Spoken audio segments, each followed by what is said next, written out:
All right, folks, so this is hot off the press. I was actually in bed, and before I shut everything down, decided to check the LL page one more time, and there it is. The week 1 data is updated for Skirmish Season 7 Blitz. So threw on a shirt, ran downstairs, updated the spreadsheet, and let's go over the week 1 data and results. A huge shout out to our channel members for supporting what we do here.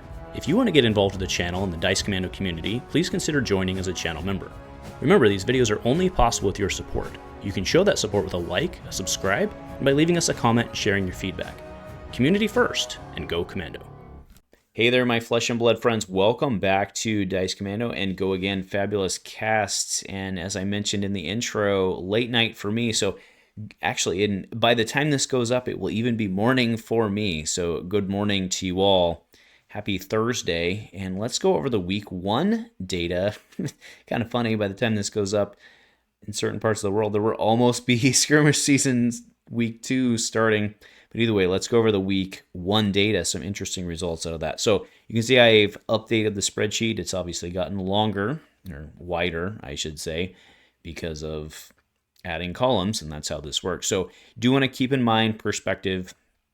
10 points were awarded for the calling. There was a Blitz event at the calling. Ira pulled that down. It was a very much, you can go check out the list. It's posted to the LSS event page, but it's very much like a Kodachi 1 swing 2, or pitch a blue 0, Kodachi 1, 2 for 7, right? That's the list. It's very clear that that's what they're going for. Pulled down 10 points. I do think that that's going to have impact, right? Because people chase lists, and it's a thing, right? People chase lists, so I do think that's going to have an impact. So, and the data is whether that did or did not have an impact to week 1, I don't know, but the data's there. The Ira's doing way better than I thought she would. I mean, I'd kind of mentioned that drone thing could have helped her a bit. To be fair, it wasn't necessarily a drone thing. It was just like a straight up like Ira fatigue type strategy, where it's just like 1, 2-card hand, throw in 8 damage into attacks. It's good, and then he Kodachi lock. Anyway, Ira's doing better. So let's go ahead and go down the list. So Kano pulled down 17 points. 11%. So if you recall, right, you can see there he needs 30%. He is not on track to LL. Very clearly there in the data, at least from week 1, he's not getting it. Ira week 1, right, if we ignore the calling points, Ira week 1 pulled down 9.7%. Actually should also be highlighted because I highlighted Dash at 9.7%. Should be highlighted. It's good, right? Just shy of 10%. We have a Kassai leading the charge, at least week 1, at 14.2%.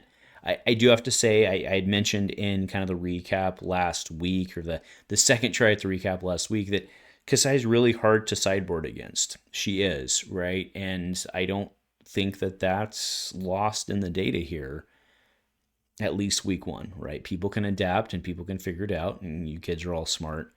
But I think that's very real. That's very real data. I mean, but again, she needs to get 41%, and she's not on track. So the overall takeaway, what we're seeing, at least from the data from week 1, is that we're not going to get anybody at all this season. I think that's very, very clear in the data.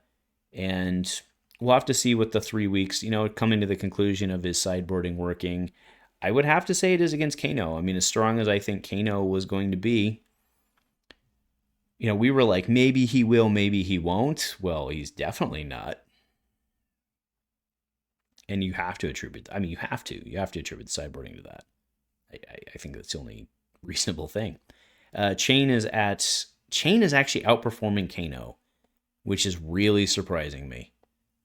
But he's good. He's absolutely good. I think the sideboarding doesn't affect Chane as much. It lets people sit down with a couple extra cards, which I think hurts him.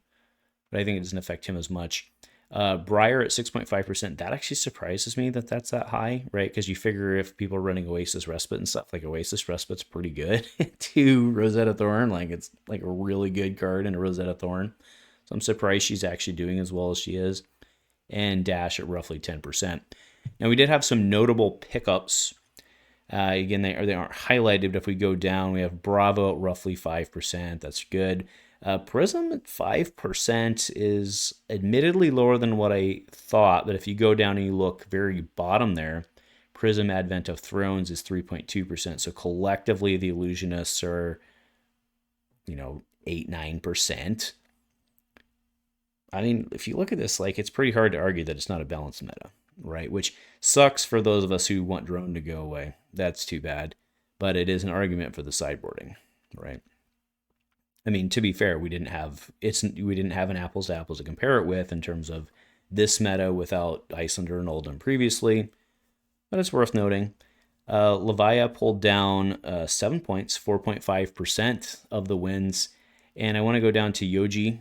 Yoji pulled down 4. We do know that there were several Yojis that did very, very well over the weekend, going undefeated through tournaments. The one that I think is interesting is ASC only pulled down 1. I honestly thought he was going to do a little better than that.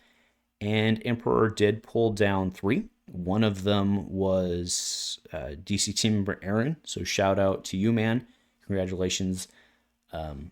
Interview pending, likely going up soon. It has not been shot, but we're organizing it. So we'll get you that interview coming that way. But he did pull down one of them in the Portland area. And we also have a shout out to Sean Maloney, also DC team member, took Emperor to a second place. Obviously no points in that, but took down a second place in Portland as well at a pretty good store. So congratulations to both of you folks. Emperor's good. Emperor's super fun also.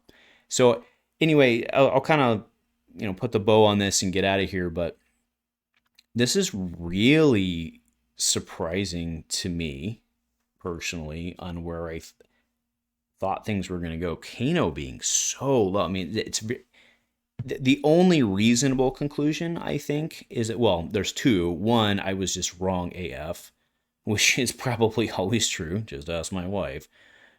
It's kind of a joke, but not. Just ask her I'm wrong on the joke too. But realistically, I think the sideboarding's got to have a major impact there, right? I mean, it just has to. Being able to bring in more blues or more OACs or whatever, that has to be the factor here, right? It just has to be. So anyway, really interesting data for week 1. The overall conclusion is we're not going to lose anybody this season. Like, I don't even think we can do it now, right? I mean, again, because Kano, right, at 30%, he got 11% this week. Now, again, to be clear, the points, like the week 1, week 2, week 3, it's not equally weighted, right? So you're going to have more points probably week 2 available. So we'll see what happens there. But you'd have to pull. I mean, again, we already have 155 points up of the 500 and change available. You'd have to really kick butt and take names to make it happen. So no LL this season. I think that's a pretty solid statement. I'm pretty confident saying that. But the more points people earn, the closer it gets them the next time. So anyway, we'll continue tracking this through the season. I'm actually very interested in this. Pretty cool stuff. So anyway, folks, thanks for checking in. Happy Thursday morning, if nothing else. Go Commando.